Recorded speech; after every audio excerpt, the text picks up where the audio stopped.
Hi there viewers, if you're watching this video it's because you've seen Nocturnal Animals, a film starring Amy Adams, Jake Gyllenhaal, directed by Tom Ford, script by Tom Ford, and I'll cut to the bit that I'm most interested in talking about because I just have to get it off my chest. I've just seen the film.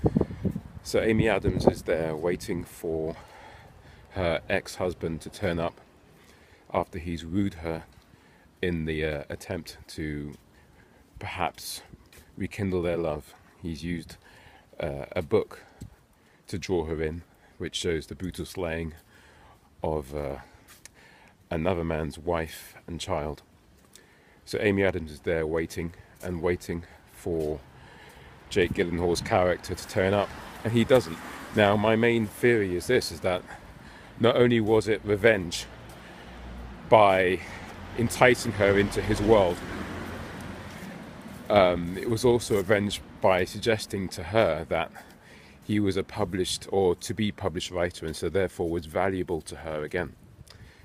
Because I don't think he was actually going to be published. I think he used all that to illustrate to her just how shallow she'd become, and perhaps how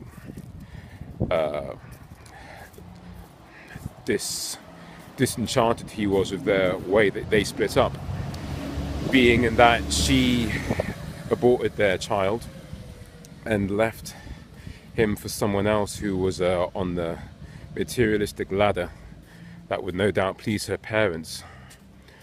Obviously she didn't do it to please her parents, she did it because essentially she wanted more out of life than his idea of her would have led them to have. All the materialistic trappings that she became so sickened of reminded her of what she used to have, and so she went back to a place where she thought that he would make her happy. But yeah, I don't think that he was actually going to be a published writer. I think he used that as a form of revenge. I could be wrong. It's a damn good film, to say the very least, because the character that he writes about in his make-believe world of Nocturnal Animals, the novel, eventually confronts this scary alpha male rapist character played by Aaron Taylor Johnson. And he does kill Aaron Taylor Johnson not to, I don't know, embrace some dark masculine energy that he seems to feel that he lacks, but he does it out of a reflex action to save himself. And I think that's why finally, even when he does move away from the cabin in the morning and he's trying to make his escape, I don't think that his death is pure accident. I think that he wanted to die, but he just didn't have the strength to do it. And so him falling on the gunshot is basically a kind of half-assed attempt at suicide. In itself actually is a form of weakness as determined by society. Such a heart-rending film, and I do feel for Amy Adams's character as she's sitting there waiting for her ex to turn up, because yeah, maybe they could have started again.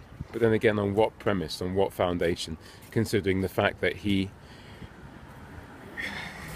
may not be who he was when she left him. She may have broken him, may have changed him. She definitely would have thought that, and I think perhaps she's right, because essentially the man that he used to be would not have enticed her to meeting in that situation on such a fragile and empty promise. Yeah, heavy film. There may be more videos as per usual, because this is my first splurge of my reckoning of the film. There ought to be more, because the film was deeper than just this one moment.